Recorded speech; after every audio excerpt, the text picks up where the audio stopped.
बलूचिस्तान पाकिस्तान का एक सबसे बड़ा रीजन है, लेकिन यहाँ के लोग सबसे ज़्यादा साइड लाइन फील करते हैं। अगर हम एरिया के हिसाब से देखें तो पाकिस्तान का लगभग 44% हिस्सा इसी में आता है, लेकिन यहाँ की आबादी पॉपुलेशन काफ़ी कम है।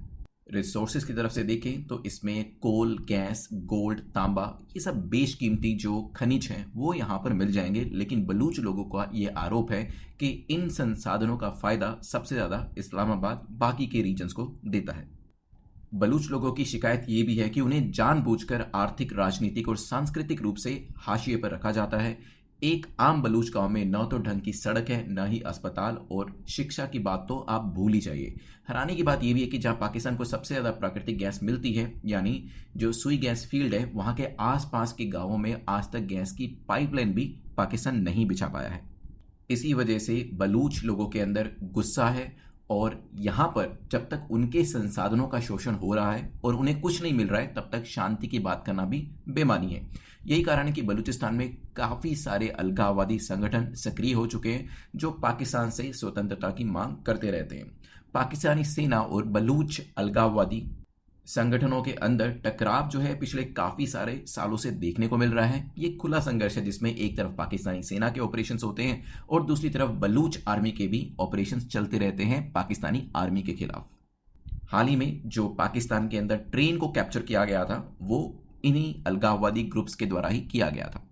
बलूच लोगों का तो यहाँ तक भी कहना है कि बिना वारंट के काफ़ी बार ऐसा भी हुआ है कि बलूच युवाओं को पाकिस्तानी सेना के द्वारा उठाया गया है। ऐसे हजारों मामले सामने आए हैं जिसमें लापता व्यक्ति यानी एनफोर्स्ड डिसअपियरेंस कहा जाता है। कई परिवारों को आज तक नहीं पता कि उनके बेटे जिंदा भी हैं या नहीं। कई बार पत्रकारों को भी बलूचिस्तान में घुसने नहीं दिया जाता क्योंकि सरकार नहीं चाहती कि वहां की सच्चाई बाहर आए। हालांकि सभी बलूच लोग हिंसा में विश्वास नहीं करते। एक बड़ा वर्ग ऐसा भी है जो बातचीत, शिक्षा और संवैधानिक अधिकारों के माध्यम से भी अपनी बात मनवाना चाहता है, लेकिन उनको सुनने वाला कोई भी नहीं है। अब यहाँ पर रोल आता है भारत का, और भारत के लिए बलूच लोगों की मदद करना एक संवेदनशील और रणनीतिक विषय है, क्योंकि यह मामला सिर्फ मानव अधिकारों तक सीमित नहीं है, बल्कि इसमें क्षेत्रीय कूटनीति, पाकिस्तान के साथ संबंध, अंतर्राष्ट्रीय कानून और सुरक्षा जैसे काफी सारे पहलू भी जुड़े हुए हैं। लेकिन इसके बावजूद भी भारत कई तरीके से बलूच लोगों के अधिकारों की आवाज बन सकता है, और वो भी बिना सीधे हस्तक्षेप किए।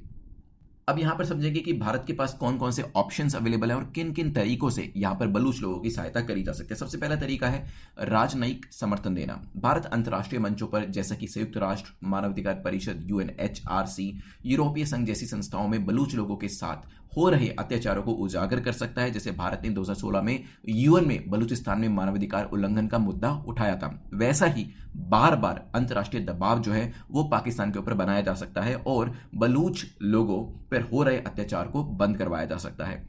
दूसरा है भारत को बलूच नेताओं और कार्यकर्ताओं को मंच देना चाहिए, और ऐसा भारत के भी काफी सारे बुद्धिजीवी कह चुके हैं। भारत में या भारत समर्थित मंचों पर ऐसे सेमिनार, वेबिनार या सम्मेलन आयोजित किए जाने चाहिए जब बलूचिस्तान के निर्वासित नेता अपने बात दुनिया के सामने रख सकें। इससे उनकी आवाज को अंतर्राष्ट्रीय पहचान भी मिलेगी।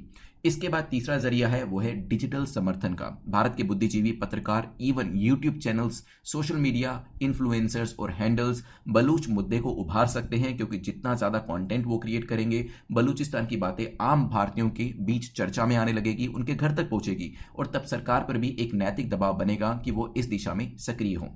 इसके बाद एक चौथा स्टेप भी लिया जा सकता है, वो है शरण और सुरक्षा देना।